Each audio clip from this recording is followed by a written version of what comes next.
Kaixo, Amazorrain ikastolako 6. mailako ikasleak gea, eta Aiorgaren eginkizuna kezkatzen gaitu, eta horretarako Eneko Sierra ikasle hoia konbidatu dugu solasaldi honetara.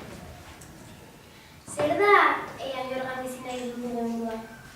Bueno, Aiorgan bizi nahi dut mugimendua sortu da izen horrekin duela gutxi, baina ezin egona aspalditik dator. Ni adibidez Aiorgakoa naiz, eta azken 8 urtetan ja Aiorgatik kanpo bizi naiz.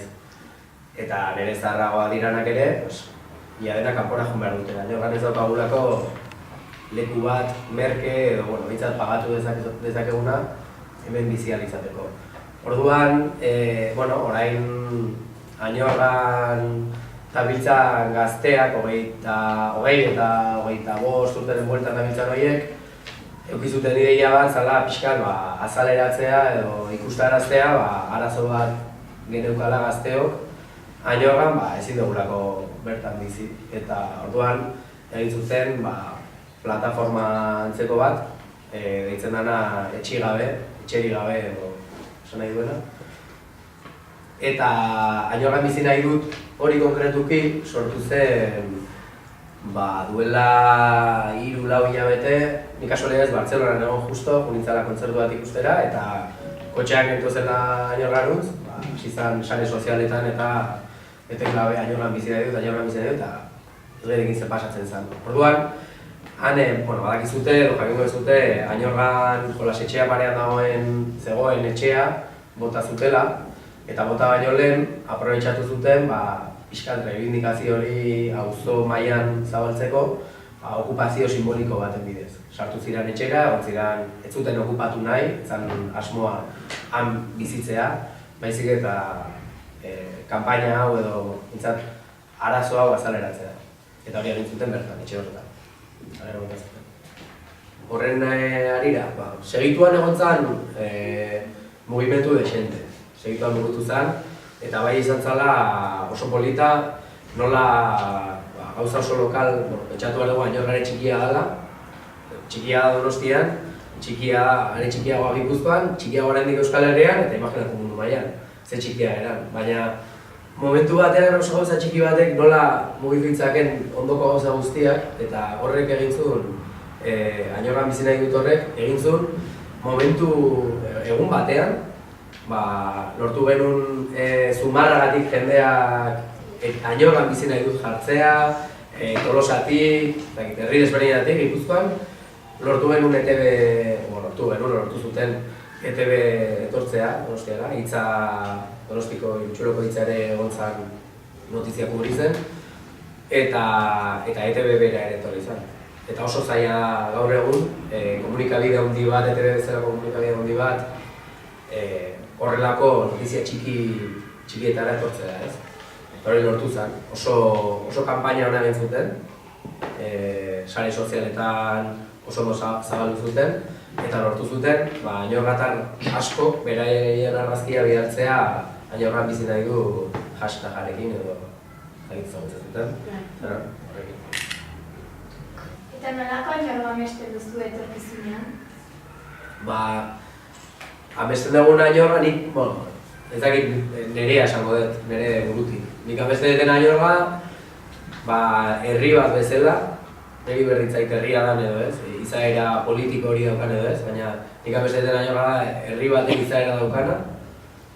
Elkarren arteko harremanak normalak diran herri batekoak. Hau da, kalean elkar ikusten bali magera, nola elkar ezagutzen dugu, elkar saludatzea, ekimen desberdinak antolatzea, gure artean laguntzea, eta aldan euskaldunena izatea, niretzak hori oso garrantzitsua da, eta hemen Amazorrainen badakit klar handia egiten dutela hortan, eta batez ere hori, lagun arteko herri polit bat, ez? Hori da duguna. Nahiz eta gero fabrika dulki eta hain polita igual ez izan, baina harremanak eta polita bali badira, kanpoko ere polita egin. Badakigu ere Añorga kultur elkarteko partaidea zea. Horren inguruan, bai, ni sartu nintzen duela 4 urte elkartean, orduan sartu nintzen kulturaruladun bezala, 2 urte egin dituen kulturaruladun bezala, eta gero egin dituen beste 2 urte presidente bezala, lehendakari bezala. 2 urte horiek pasata, baina aurreko 2014ko irailean dimisioa eman nun, agurtzan emanterola jarri zen lehendakari bezala, eta ni orain nago lehendakari orde eta kulturaruladun bezala. Eta zertarako sortu zen? Elkartea sortu zen, aspaldi. 1922 eta 22 sortu zen. Osea, iaia 100 urte ditugu. Eta sortu zen, gauza oso konkretu bategatik. Orduan, garai horretan, Añorga auzo bezala zen, batez ere fabrika zegoen, bakizute porlana egiten duela fabrikak, eta orduan fabrikak ere ikizitun langileentzat etxebizitza pilo bat. Eta orduan bizi ziren. Eta gaur egungo enpresek ez dute hainbeste egiten, baina orduko enpresek bai egiten zuten, saiatzen ziren, langileak gustora lanera joan ziren, behintzat gero ere aisialdirako denbora edukitzea. Orduan hasi ziren hango Añorgako gazte batzu korrika egiten, eta Añorgako gazte bakoitza zegoen ekipo batean. Batzu zeuden Fortuna, beste batzu zeuden Atletiko San Sebastianen, eta horrela, ez? Eta elkartu ziren eta esan eta zergatik ez dugu talde bat sortzen. Hainbeste Añorgatar, hainbeste ekipo ezberdinetan korrika egiten, zergatik ez dugu bat sortzen du. Eta bat sortu zuten, garai hartan deitu zen Club Deportivo Añorga. Orduan bakarri zen, kiroletarako. Gero pixkanaka, hori izan zen sorrera. Pixkanaka, joan ziren gauza gehiago batzen. Festak antolatu, futbola, pelota, saskibaloia, gero kultura ere, kultura egiten zen, baina igual ez zeukan izen hori, ez? Gero ja izena jarri zitzaion, eta orduan ja Añorga kultur eta kirol elkartea bezala aldatu zuten izena. Zer lotura dauka elkartean osoarekin? Eta zenbat partaide ditu gaur egun? Lotura dauka izugarria. Ja, 92 urte, 93 egingo ditu. Pentsa, 93 urteetan lana egiten, hori importantea da, lana egiten ez denean, dena sutxitu daiteke, baina urtero beti dago jendea lanean.